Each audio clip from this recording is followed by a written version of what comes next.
Hello everyone. Today we learn about introduction to IT, IT's industry यानी information technology की industry का introduction आज हम पढ़ेंगे।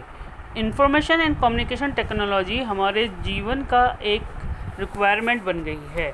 जैसे मोबाइल डिवाइसेस हैं, उसका यूज़ हमारे डेली लाइफ में बहुत ज़्यादा बढ़ गया है। पढ़ाई के लिए, कुछ सर्च करना है, शॉपिंग करनी है, उन सब के लिए मोबाइल का यूज़ हम करते हैं। डिजिटल डिवाइसेस के बिना हम अपने जीवन को सोच नहीं सकते। जो हमारे पास आजकल आईटी इंडस्ट्री है, सबसे फास्टेस्ट ग्रोइंग इकोनॉमिक एक्टिविटीज़ और इंडस्ट्री है, जिससे हम अपनी इंफॉर्मेशन विद इन सेकेंड कहीं पर भी ट्रांसफ़र कर सकते हैं। आईटी इंडस्ट्री में भी बहुत ज़्यादा चेंजेस होते रहते हैं, नई नई एप्लीकेशंस डेवलप होती रहती हैं। इंफॉर्मेशन टेक्नोलॉजी का मतलब होता है creating, managing, storing and exchanging information. आप इंफॉर्मेशन बनाना, मैनेज करना, स्टोर करना और उसको एक्सचेंज करना। IT includes all types of technology use to deal with information such as computer hardware and software technology. IT में जो टेक्नोलॉजी में आती है, उसमें सारी टाइप की इंफॉर्मेशन को डील करना, हार्डवेयर और सॉफ्टवेयर को डील करना, डाटा क्रिएट करना, स्टोर करना, ट्रांसफ़र करना, ये सब आता है। कंप्यूटर हमसे इनपुट लेता है, फिर प्रोसेस करता है और हमें रिज़ल्ट प्रोवाइड कराता है। The information is the result of data processing. Data refers to the facts of raw material. जो डाटा है उसको हम रॉ मटेरियल बोलते हैं, जो प्रोसेस होता है, बाद में हमें फाइनली उसका रिज़ल्ट हमें मिलता है। Number of boys and girls in A class is a factual data of classroom. This is an example to data related to the student in the class. Some conclusion can be drawn based on the data. This conclusion is information. जैसे हमने मान किया कि हमारी class में कितने boys हैं, कितने गर्ल्स हैं, वो हमने रॉ डाटा कलेक्ट किया, बाद में हमने उसका एक चार्ट बनाया या हमने उसको एक फाइनली उसको रिज़ल्ट के रूप में कन्वर्ट किया, वो हमारे पास इंफॉर्मेशन कहलाता है। आईटी का बिज़नेस में बहुत ज़्यादा बेनिफिट है। इससे आईटी की हेल्प से जो हम ज़्यादा से ज़्यादा कस्टमर तक पहुंच सकते हैं। डेवलपिंग अ बिज़नेस रिलेशनशिप, अच्छी रिलेशनशिप डेवलप कर सकते हैं कस्टमर के साथ, और उसमें कॉस्ट हमारी रिड्यूस होती है, हमारी एफिशिएंसी इम्प्रूव होती है। हम जो है पूरे वर्ल्ड में कहीं भी अपना जो प्रोडक्ट है उसको भेज सकते हैं।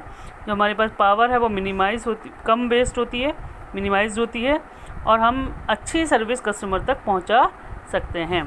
Information technology enabled services. Information technology that enables the business by improving the quality of services. Information technology enabled services. ITs is also called web enabled service, remote services that cover the entire operation which exploit the information technology for improving efficiency of the organization.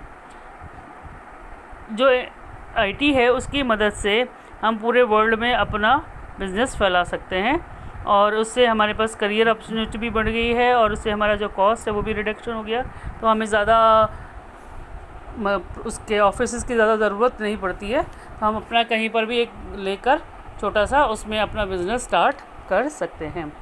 BPO services, business process outsourcing services means performing business operation through an outside service provider. BPO का मतलब होता है कि business हमारा है लेकिन उसकी services कोई और प्रोवाइड कर रहा है। BPO also comes under IT services. IT services में होता है IT plays a very useful role in optimising the business performance. Business performance को ऑप्टिमाइज़ करने में रोल प्ले करता है। The BPO industry is highly organised and hence various kinds of jobs are outsource in India. इसमें BPO में बहुत सारी जो सोर्स जॉब्स हैं वो इसी BPO के अंतर्गत मिलती हैं। Some of the BPO services as follows. जो BPO सर्विसेज हैं, financial and accounting services, taxation services, e publish and web promotion, legal services, content writing, multimedia and design services, document management services, software testing services, health care services, ये सारी हमारी BPO में आती हैं। जैसे आपने देखा होगा कि जो हॉस्पिटल्स हैं आजकल वो क्या करते हैं, अपनी ऐप बनाते हैं। ऐप उनकी अपनी नहीं होती, डील कोई और करता है। तो वो क्या करते हैं, जो ऐप में डील कर रहे हैं वो उन डॉक्टरों से हमारा मतलब कांटेक्ट कराते हैं, और हमें जो हमारी प्रॉब्लम है उसका सॉल्यूशन प्रोवाइड करवाते हैं, जिसके लिए वो चार्जेस लेते हैं। BPM industry in India, the IT BPM business process management Industry has been fueling India's growth. In addition to contributing towards the country gross domestic product and exports the growth of the IT BPM, industry has provided India with a wide range of economic and social benefits. जो IT BPM है, business process management है, वो हमारा exports में, growth में, business के बहुत ज़्यादा हेल्प करता है. BPO services provide India invest high tech hardware and software to deliver best services. तो BPO सर्विस सेंटर होते हैं, उसमें हाई टेक्नोलॉजी का हार्डवेयर और सॉफ्टवेयर होता है जो हमें बेस्ट सर्विसेज प्रोवाइड करते हैं. Government of India is increasing the BPO industry. जो गवर्नमेंट ऑफ इंडिया है वो BPO को, इंडस्ट्री को इंक्रीज कर रही है by providing necessary infrastructure. Necessary infrastructure वो प्रोवाइड करती है. BPO industries India highly developed, बहुत ज़्यादा डेवलप होने वाली है और ये हमारे भारत में इसको ज़्यादा इम्पोर्टेंस दी जाती है.